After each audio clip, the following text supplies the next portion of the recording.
They've resorted to terror tactics.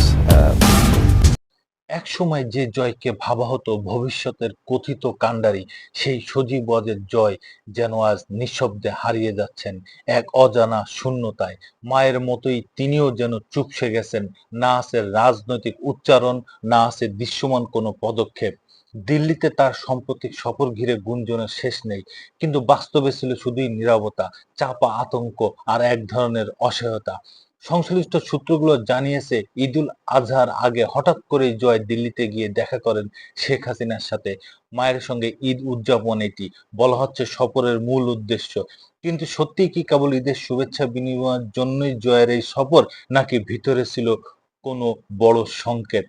গুঞ্জন বলছে, ছাত্র জনতার গণ অভ্যুত্থানে সরকার পতনের পর শেখ হাসিনা পালিয়ে গিয়ে আশ্রয় নিয়েছেন ভারতের রাজধানীর কেন্দ্রে একটি নিরাপদ বাড়িতে। অনেকেই বলেছেন, এখন আর তিনি আগের মতো শক্ত হাতে কিন্তু কিছু নিয়ন্ত্রণ করতে পারছেন না, বরং প্রতিনিয়ত আতঙ্কের দিন কাটছে তার।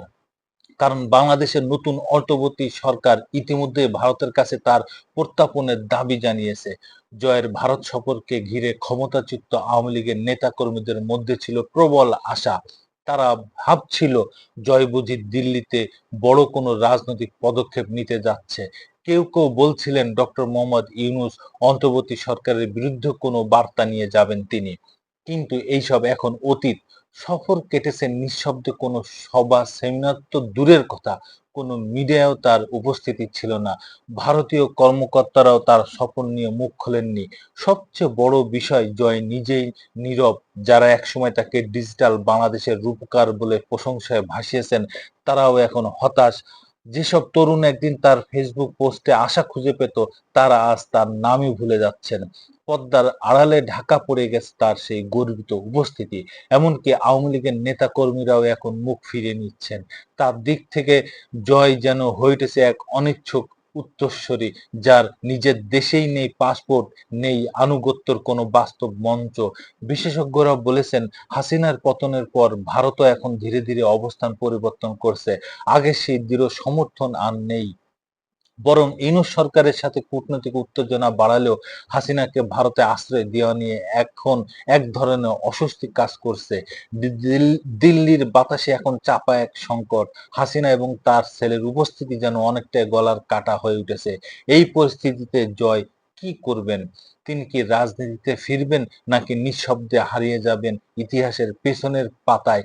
আপাতত যা দেখা যাচ্ছে তা হলো, তিনি ভয় পেয়ে গেছেন। নিজের মায় নিজের চোখে মায়ের করুণ পরিণতি দেখে বুঝে গেছেন ক্ষমতার গড়ন কতটা ঠুনকো। যে জয় এক সময় দম্ভ ভরে কথা বলতেন, এখন তিনি যেন হাওয়াহীন বেলুনের মতো নিঃসার। একটা সময় ছিল যখন জয় নামেই ভরসা পেত আওয়ামী লীগ ঘরানার তরুণরা, কিন্তু এখন সেই নামটাই যেন হতাশার প্রতীক হয়ে দাঁড়িয়েছে। ভারত সফর শেষে তিনি কোথাও গেছেন, কি ভাবছেন তা কারো জানা নেই।